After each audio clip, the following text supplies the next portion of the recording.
মধ্যপ্রাচ্যের আকাশে যেন ক্রমেই ঘনিয়ে আসছে অজানা এক ঝড়।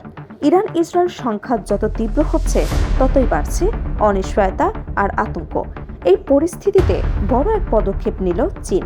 নিজ দেশের নাগরিকদের দ্রুত ইসরায়েল ত্যাগের নির্দেশ দিয়েছে বেইজিং, যা ইঙ্গিত দিচ্ছে পরিস্থিতি কতটা ভয়াবহ মোড় নিতে পারে।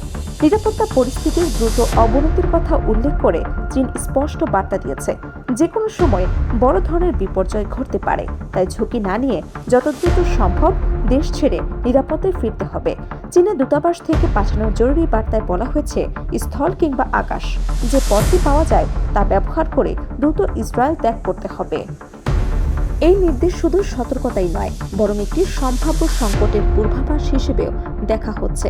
প্রশ্ন হচ্ছে, ঠিক কি এমন তথ্য বা পরিস্থিতি সামনে এসেছে যার ভিত্তিতে এত দ্রুত সিদ্ধান্ত নিতে বাধ্য হলো চীন? চীনের রাষ্ট্রীয় সংস্থা সিনহুয়া নিউজ এজেন্সি জানিয়েছে, ইতিমধ্যে নাগরিকদের সরিয়ে নিতে একটি বিশেষ উদ্ধার অভিযান শুরু হয়েছে। নিরাপদে বের করে আনতে মিশর সীমান্তের তাবা বর্ডার ক্রসিং ব্যবহারের পরামর্শ দেওয়া হয়েছে। বিশ্লেষকদের মতে এটি একটি কৌশলগত পদক্ষেপ, কারণ আকাশপথ ঝুঁকিপূর্ণ হয়ে উঠলে স্থলপথই হতে পারে সবচেয়ে নিরাপদ বিকল্প।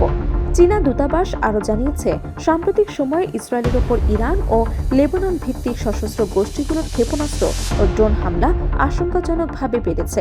হামলার তীব্রতা এমন পর্যায়ে পৌঁছেছে যে অনেক নাগরিক সময় মতো আশ্রয় কেন্দ্রে পৌঁছতে পারছেন না, ফলে হতাহতের সংখ্যা বাড়ছে। দ্রুত প্রেক্ষাপটে চীনের এই সিদ্ধান্তকে অনেকে বাস্তববাদী ও সময় উপযোগী পদক্ষেপ হিসেবে দেখছে। এখানে একটি প্রবাদ প্রাসঙ্গিক, আগেভাগে সতর্ক থাকলে বিপদ কমে। ঠিক সেই নীতিতেই যেন হাঁটছে চীন, কারণ আন্তর্জাতিক সংকটে দেরিতে সিদ্ধান্ত নেওয়া অনেক সময় বড় ধরনের ক্ষতির কারণ হয়ে দাঁড়ায়।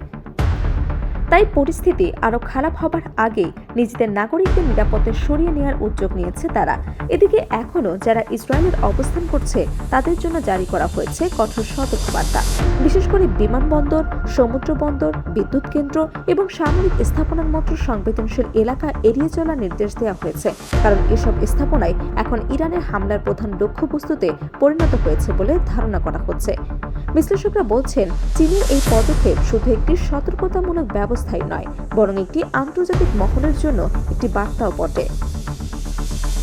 বড় শক্তিগুলো যখন নিজেদের নাগরিকদের সরিয়ে নিতে শুরু করে, তখন বোঝা যায় পরিস্থিতি কতটা অস্থির হয়ে উঠেছে। এটি ভবিষ্যতের সম্ভাব্য বড় সংঘাতের ইঙ্গিত হতে পারে। সব মিলিয়ে এখন প্রশ্ন একটাই, মধ্যপ্রাচ্য কি আবারও বড় কোনো সংঘাতের দ্বারপ্রান্তে দাঁড়িয়ে বিশ্ব? চীনের এই সতর্কতা কি আসন্ন বিপর্যয়ের আগাম বার্তা? আর যদি পরিস্থিতি আরও অবনতি হয়, তাহলে অন্যান্য দেশগুলোও কি একই পথে হাঁটবে? বিশ্ব কি প্রস্তুত সেই অনিশ্চিত বাস্তবতার জন্য?